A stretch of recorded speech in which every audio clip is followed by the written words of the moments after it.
Planning involves identification of tasks that need to occur. Scheduling is all about assigning the future action that is needed to ensure that those tasks occur at an agreed date and time. How well are planning and scheduling working for you in your organization? Is high reliability and meeting customer order volumes important to you?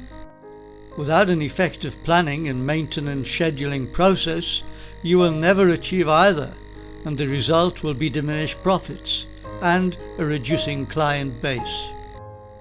Correct maintenance and scheduling will increase productivity, provide improved product quality, reduce costs, and give global competitiveness.